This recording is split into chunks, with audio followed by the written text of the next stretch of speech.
Comment trouver de l'or avec un détecteur de métaux? C'est le sujet que nous allons aborder dans ce podcast.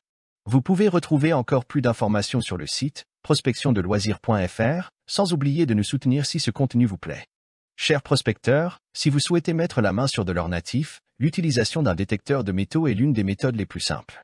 Cependant, il y a quelques étapes à suivre et des petits détails à ne pas négliger. Tout d'abord, sachez que ce genre d'équipement est assez spécifique, surtout en France. Avant de vous lancer dans votre quête d'orpaillage, il est important de mentionner l'utilisation du détecteur de métaux dans votre déclaration à la police de l'eau de la DDT. À l'étranger, cela peut nécessiter l'obtention d'un droit d'exploitation, souvent sous forme de location de concession. Maintenant, en ce qui concerne l'utilisation du détecteur de métaux pour la recherche d'or, c'est un terrain un peu différent de la recherche d'objets perdus habituels. Il faut choisir entre un détecteur BFO ou un détecteur VLF. Une fois cette décision prise, procurez-vous un casque et une pelle, effectuez quelques tests, ajustez votre détecteur, adoptez le bon mouvement de balayage, localisez le site aurifère, et enfin, partez à la recherche de votre précieux métal jaune. Cependant, il y a plus à savoir pour maximiser vos chances de succès. En effet, la maîtrise de quelques tactiques supplémentaires peut considérablement augmenter vos chances de découvrir de l'or lors de vos prospections.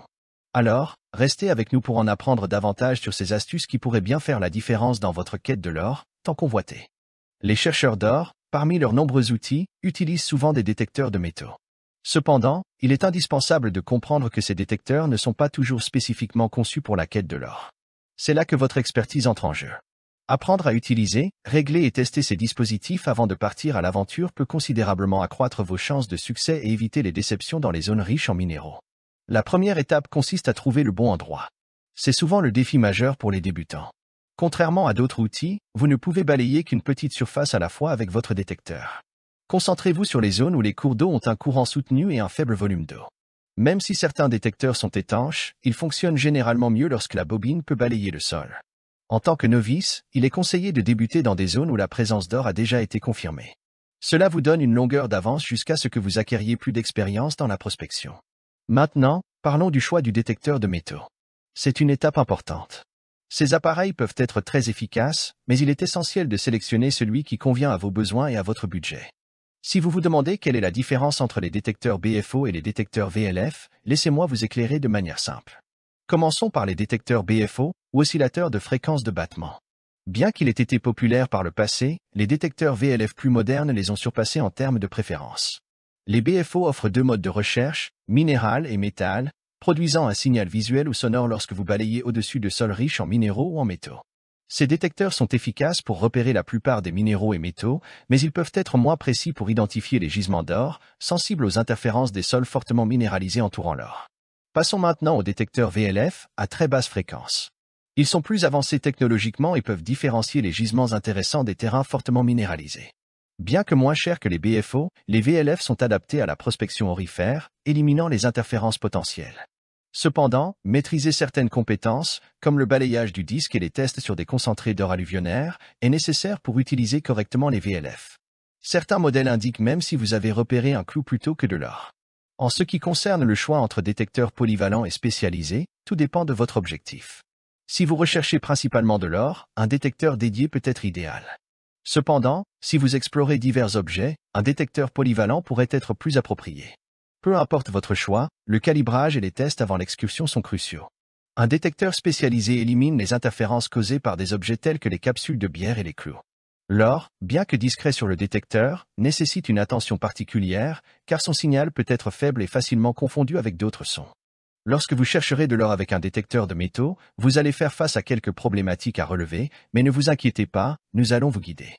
L'or, avec ses pépites et paillettes, peut être un peu difficile à détecter car il émet un signal sonore faible.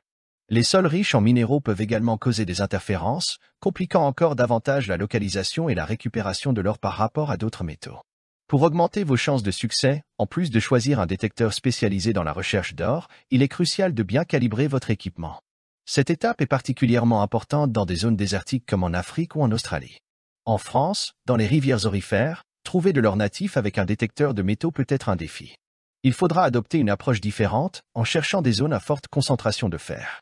En d'autres termes, plus votre détecteur réagira dans des zones fortement minéralisées et riches en fer, sable noir, plus vos chances de trouver de l'or, sous forme de paillettes plutôt que de pépites, très rares en France, seront élevées. Pour cette recherche, utilisez du matériel d'orpaillage classique, comme une battée ou un PAM américain, pour extraire l'or des graviers riches en matériaux ferreux. Un autre élément à considérer est la capacité de profondeur de votre détecteur sur l'or.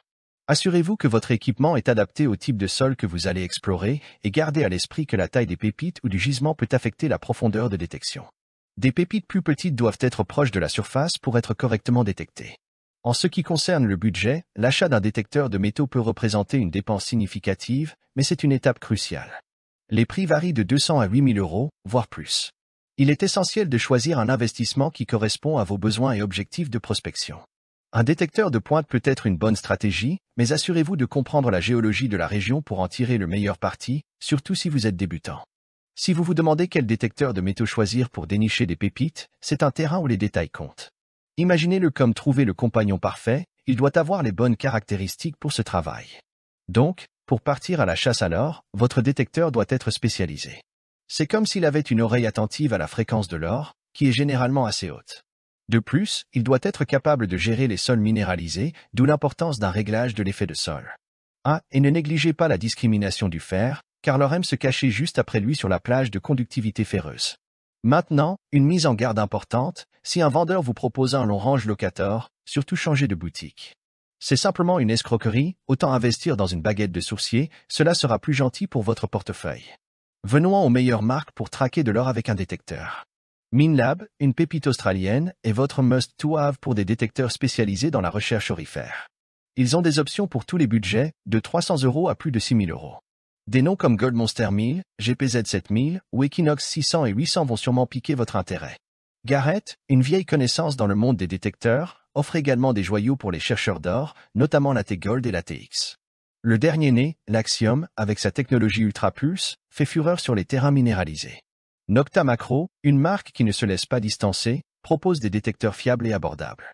Le Gold Cruiser, avec ses fréquences élevées de 61 kHz, ou l'Amphibio 19, plus accessibles mais bourrés d'options intéressantes, sont de précieux alliés pour chercher de l'or. Si l'aventure de la prospection de l'or vous tente, n'oublions pas les outils qui vous accompagneront dans cette quête. Bien sûr, le détecteur est en tête de liste, mais d'autres compagnons méritent une place dans votre sac. Commençons par les casques. Selon le détecteur que vous choisissez, il peut être livré avec un casque ou des écouteurs inclus, sinon, vous pourriez devoir en acheter un séparément. Investir dans un casque audio est crucial, surtout en plein air, où les bruits du détecteur peuvent être difficiles à déchiffrer, surtout lorsqu'on parle d'or, qui peut émettre un signal sonore assez faible. D'autres incontournables pour votre boîte à outils incluent des bottes solides ou de bonnes chaussures de marche, un PAN américain, une bouteille d'eau, un petit récipient plastique pour vos précieuses pépites, un simple tube d'aspirine suffit, ainsi qu'une pelle, un piochon et un marteau de géologue. Maintenant, passons à un aspect crucial, tester et se familiariser avec votre détecteur. Que vous soyez débutant ou expert, ne négligez pas cette étape.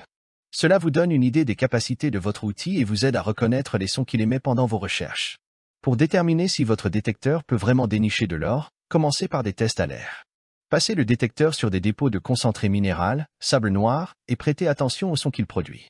Des tests réels avec de l'or alluvionnaire, par exemple, en utilisant un pédeur acheté dans les magasins d'orpaillage, sont également utiles.